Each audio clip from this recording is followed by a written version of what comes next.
And it's our pleasure to introduce Sumit Mehta from Mazakali. Hi, Sumit, how are you? Oh, we're on mute. There we are. Doing very well. How are you doing? Doing great. Thank you. Thanks for joining us today. Absolutely. Great to be here.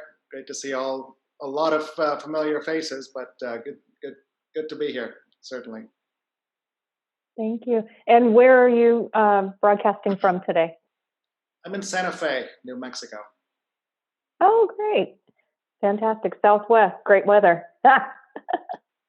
What's been driving my moves these last few months? Just staying in the sun. Fantastic. So this is a topic, private investor funding, that has come up quite a lot with the businesses that we're engaged with, especially during this global health crisis and expansion and where does the industry go. Could you give an overview of Mazakali and what Mazakali offers? Certainly. I'll start with a background of myself. I personally spent about 20 years on Wall Street at the start of my career, starting at Merrill Lynch in the mid 90s and eventually leaving JP Morgan in 2016 to found and start Mazakali. I got exposed to the cannabis space in 2013. I started making investments in 2014. And by 2016, I'd realized this was not so much an industry as it was a movement. And with that realization, I also came to the conclusion that it wasn't enough for me to just put money into the space. I also felt compelled to add my time and effort. And with that, as I mentioned, left JP Morgan after a 20-year career to launch Mazakali. And if I fast forward from 2016 to today, what we have built over the past 5 years is entirely intended to help companies raise capital and to help investors place capital. I'm a licensed investment banker and a licensed investment advisor. And as such, we have services through our broker dealer that companies use in order to raise capital, and also have constructs in place or channels in place to help investors figure out how to place capital, where to place capital, and in what channels to place capital. I thought, Denise, for my talk today, I would keep it fairly informal, highly interactive, and hopefully informative. And so I only have a few minutes of prepared remarks. I thought it would be more useful to see what the audience wanted to learn about and ask about, and keep the time that we do have available to answer those questions.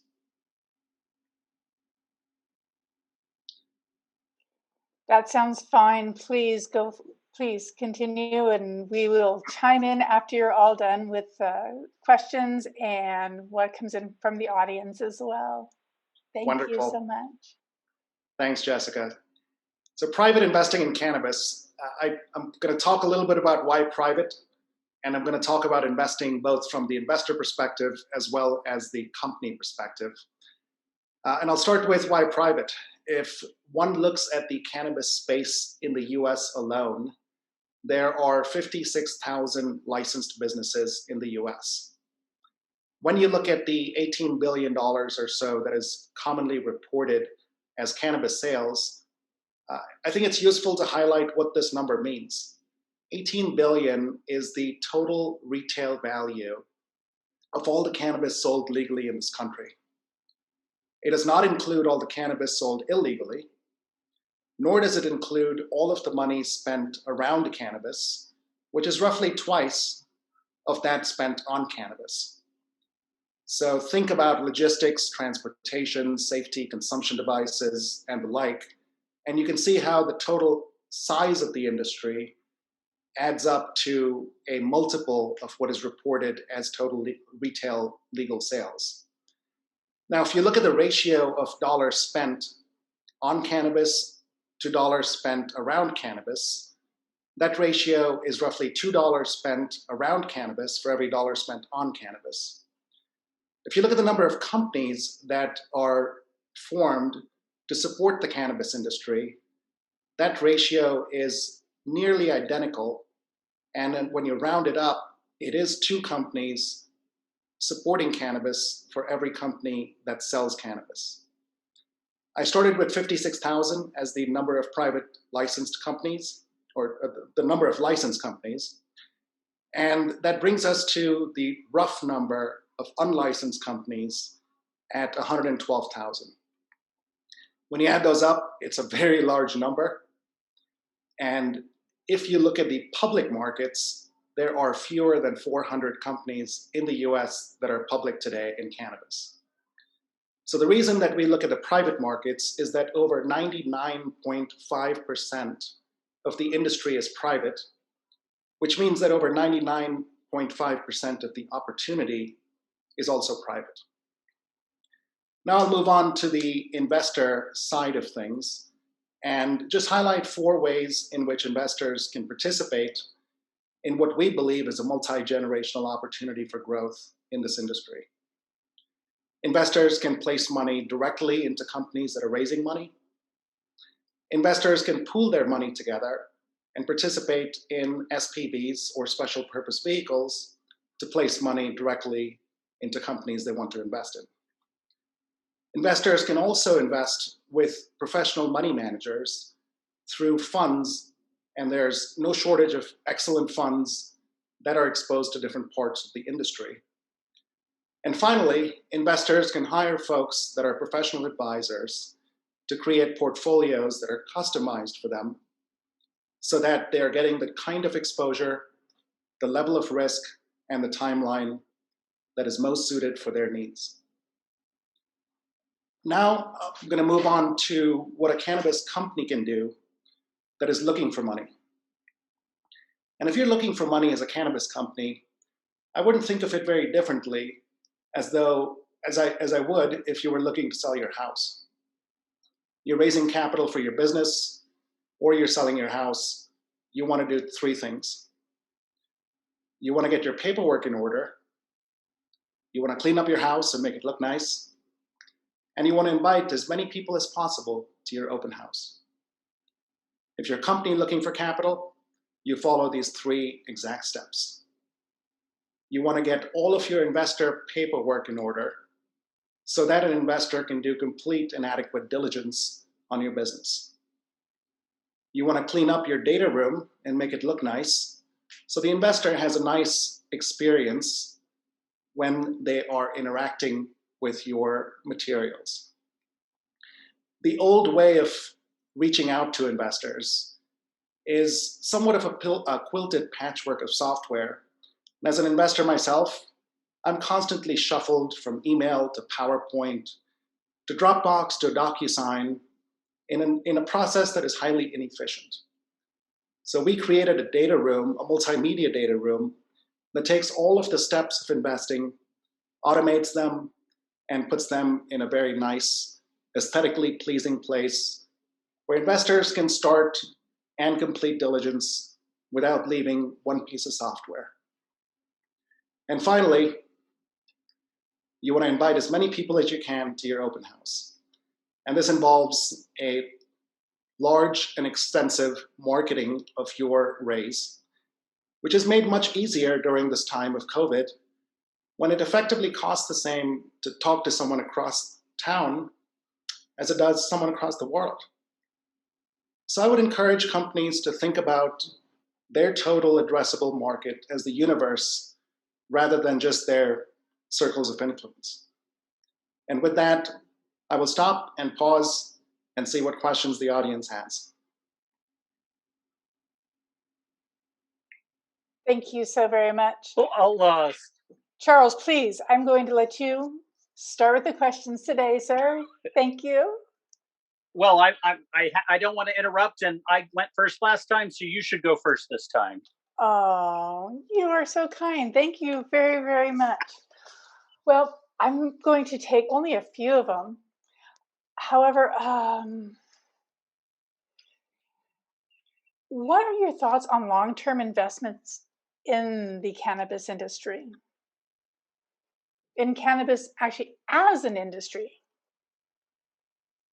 Yeah, a couple thoughts on long-term investments. I think that it's imperative to think long-term for companies that we are expecting to get acquired by corporate America, because it'll take quite some time for once the feds legalize, for the entire government to wake up and allow for this M&A activity to take place.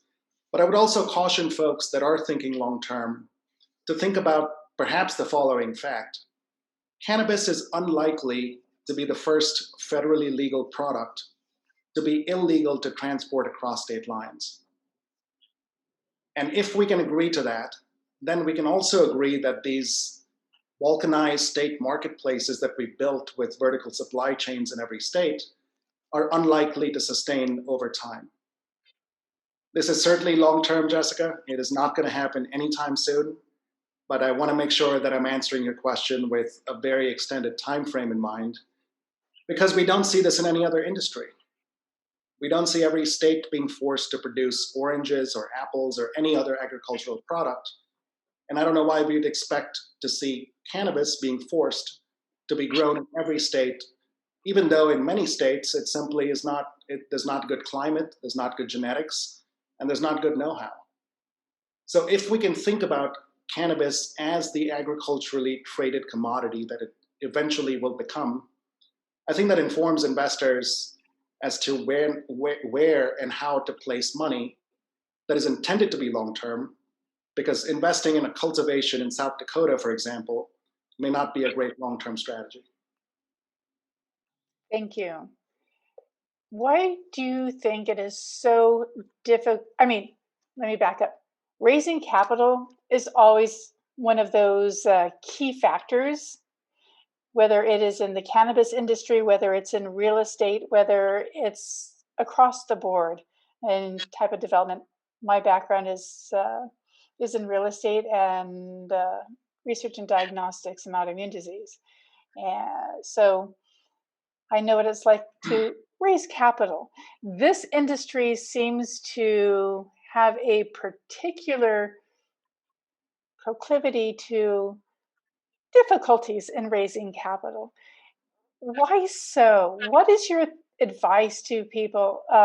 What are some of your inside thoughts on perhaps those who are looking, that they might be able to, without giving away all your trade secrets, do in order to raise that capital to perhaps take themselves to the next level, etc.?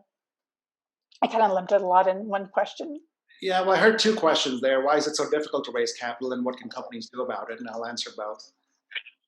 If you think about the cannabis industry, of course, there's no secret that it is federally illegal, and the banking system has stayed away from it for the most part. And when you have this kind of federal-state conflict that's inherent in the industry, you have banks that are simply not going to risk losing their banking status. Every bank has a master account number with FinCEN, which is the Financial Crimes Enforcement Network, and any dealings with a scheduled substance could risk that the good standing of that account number. So for the most part, the banking industry had stayed away, which also means that all of the pension funds, the large investment funds, and any capital allocators that have specific fiduciary responsibility have also stayed away. So you've, as a result, seen a squeeze of capital, and by our estimates, the industry has received roughly 15% of the capital it needs.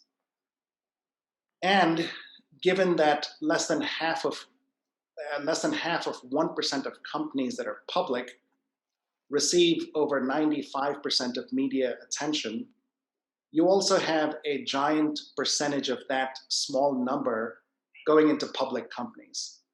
So we've all seen the news and heard the news of public company financings and public companies, debt getting refinanced, or companies going public and getting a lot of funding on exchanges.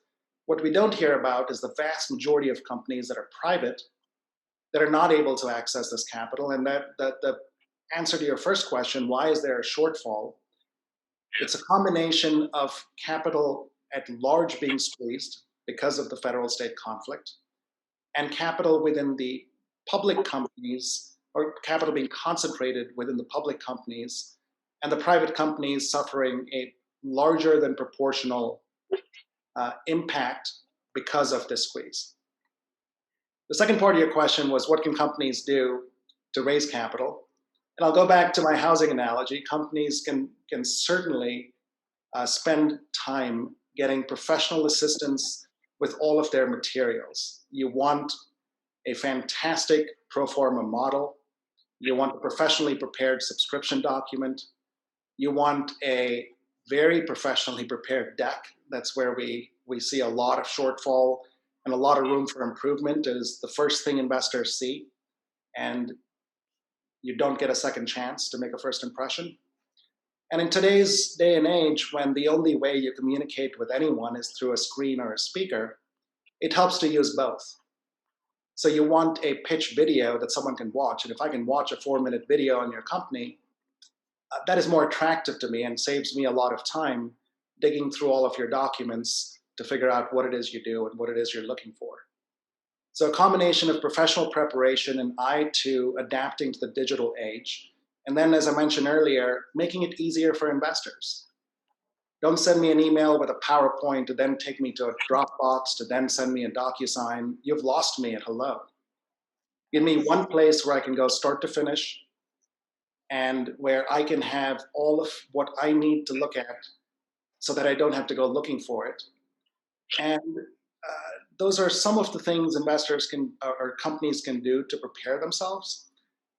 Once you're prepared, now it's a question of finding those investors who are going to believe in you.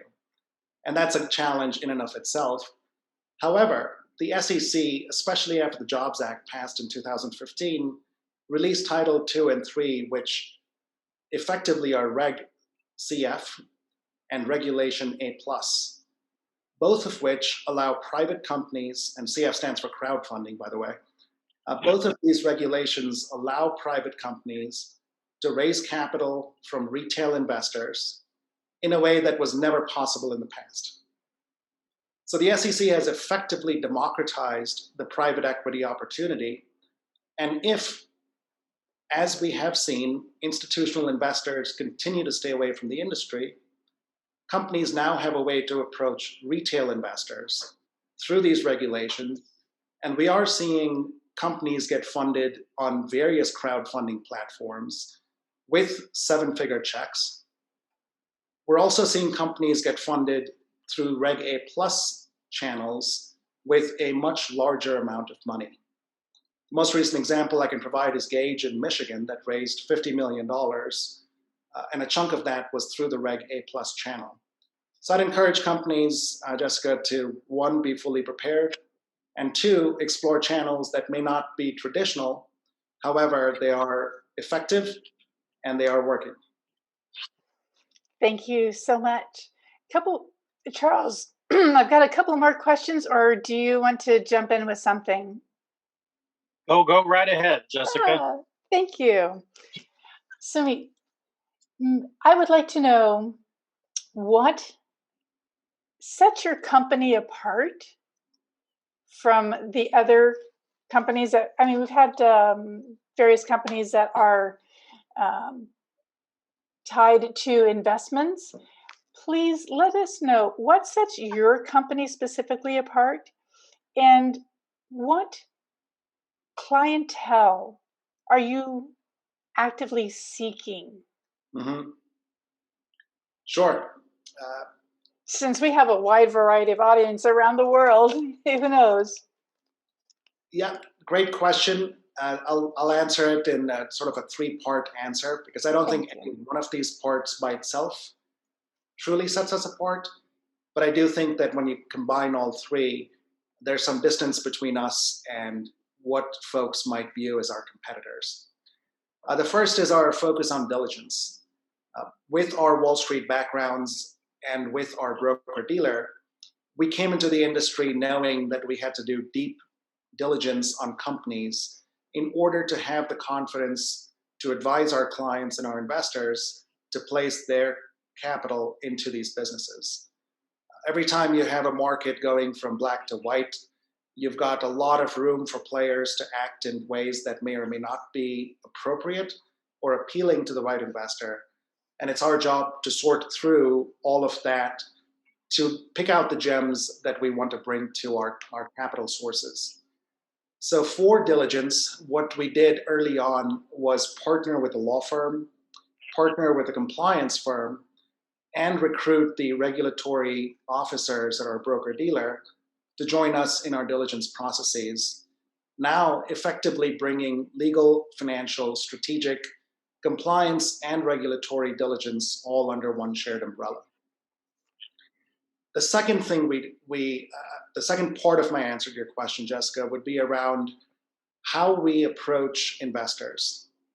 And for that, I mentioned this quilted patchwork of software that's inefficient.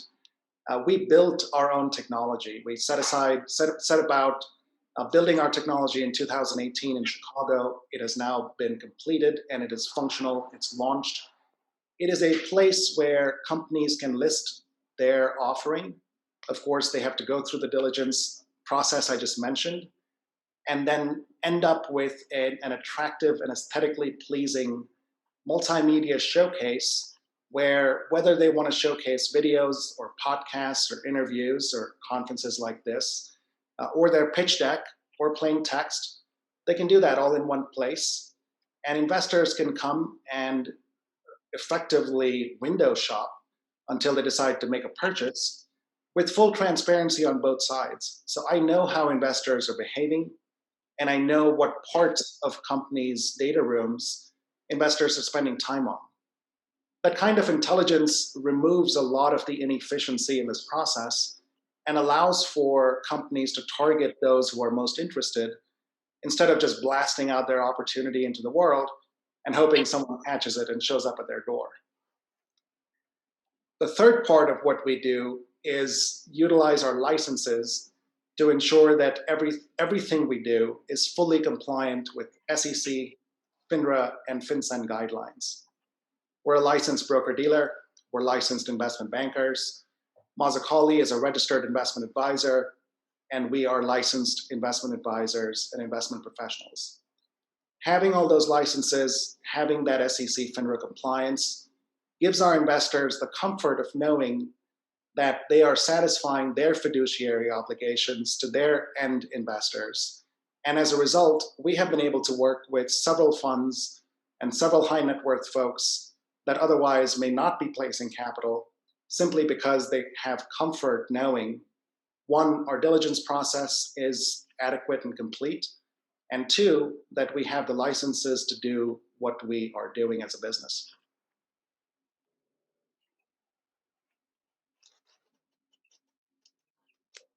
Thank you. Charles, would you care to jump in? I would love to jump in. Thank you, Jessica. Thank you. Sumit, I know last time we talked, I think you were down in Las Cruces and the White Sands area. So now I see you've moved up to Santa Fe. Love following you on your travels. That's great. You can do that, being a digital warrior. My question for you as for entrepreneurs out there that are wanting to raise money, what's the right size to come to you? What sort of revenue should they have? What sort of cash should they have in the bank to be able to afford the expenses to do the funding process? Yeah, thanks, Charles. I did spend some time in Las Cruces. I've been enjoying Santa Fe for the past month, and I'm going to be in Denver next week for the next month. So my COVID nomadic digital journey continues. And it's been nice to spend some time, and I think in your prior home state.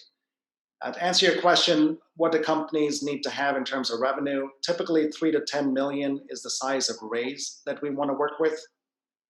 The typical dilution is 25 to 28%. One can back into the enterprise value based on those two numbers. And while a revenue answer is difficult to provide because different sectors have different ways of calculating enterprise value based on revenue, I think the enterprise value calculation is likely more accurate and more useful. So again, if you're diluting your company by 25 to 28%, raising somewhere between 2 and 10 million, we would be a good match to speak with. The second part of your question was how much money a company needs to have to employ our services, and I would say it depends entirely on the services that a company is looking for. If a company is looking for help with preparation for a raise, i.e. a valuation, a pro forma, help with their deck, help with their pitch, getting a data room up that is adequate for professional investors. Then we have a program that one can look at on our website. That is a 5-phase, 10-week program that typically runs 18 to 20,000. And I think the last part of your question, Charles, was around how much capital we place. We're currently working with a few investors, specifically one that we've announced publicly that has $20 million capital to place. So over the next 3 months, we will be evaluating companies that qualify for this funding with the intention of placing all 20 million in the next roughly speaking, the next 6-month period. So if you're a cannabis company and if you are looking for funding, I would encourage you to go to our website, mazakali.com. There's a link titled Apply for Funding. It's self-explanatory. It walks you through the steps. The application itself should not take very long if you're prepared. And I look forward to reviewing the applications that perhaps may come in as a result of this talk. One other question for the smaller company that can't afford to be talking to you yet. I get a lot of people that come to me, one-on-one, and they want me to invest in their business, but I know there's a lot of rules, such as with the SEC and all, that some things they can do, some things they can't do. What would you encourage a entree entrepreneur into the business world? What do you think they should and should not do when approaching investors? All depends. Thanks, Charles. It all depends on the investors. If you're approaching your uncle, there's maybe a lot that you can do and maybe very little that you should not do. If you're approaching a sophisticated capital source, the answer is very different. So I would suggest that the approach, the behavior, the preparation, and the conversation are highly dependent on the audience itself. And Charles, I think to your question, you asked about new entrepreneurs. And if you're in the very early stages of your business, then you're likely going to fund it with your own capital, your friends' capital, and your family's capital. You're unlikely to get a lot of angel funding for an idea that has not even broken ground yet. And so I would encourage, and we looked at some of these statistics. In 2013, over 80% of cannabis companies were self-funded. By 2016, that number had dropped to 60% and is now hovering right at the halfway mark at 50%, where if you are launching a new business, you're likely going to have to fund it yourself or fund it with friends and family capital. And for both of those, there isn't much that I can add in terms of value to what you should not do. If you have friends and family willing to give you money, I absolutely would encourage you to take advantage of that capital stream and capital source to launch your idea. But I would say that having good books is paramount to future funding. Having good records, having a clean history are all paramount to your future funding rounds. And if you want to do right by your friends and family, and you want to ensure that you're doing the things that will make them happy in terms of the returns they will get over time as your business grows and expands, then you certainly want to have no red flags that come up when folks like us or other professional investors do the deep diligence that we do before placing capital into your business. Thank you very much. Great answer. Thanks, Charles. Good to see you. Thank you so very much. We really, really, really appreciate all the time that you have taken and the information that you have provided to us, answering all of our questions. It has been wonderful having you on CANNA World Expo, especially on our 1-year anniversary. So thank you, Sumit. As we are closing off with our conversation with you, please let the audience know how they can contact you, and please also give us your final closing thoughts. Thanks, Jessica. Thanks for having me. Easiest way to contact us is contact@mazakali.com. All of the information I've shared with you, a lot of it at least, is available through our website, mazakali.com, including the application for funding for those who are looking to potentially take advantage of the $20 million we intend to help facilitate into the industry over the next 3 months. And finally, in terms of final thoughts, I look forward to the day when we stop putting people in cages and in boardrooms for making the identical decision to have a commercial relationship with a plant.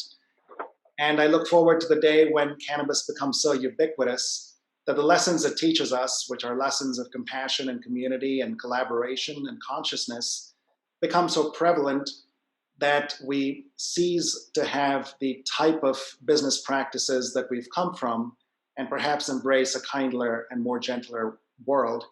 And I look forward to that time. I suspect it's not in the so distant future, and I look forward to when we're all able to take advantage of the wonderful learnings from this ancient plant. So thanks again, Jessica, and have a great rest of the conference. Thank you. Thank you so much.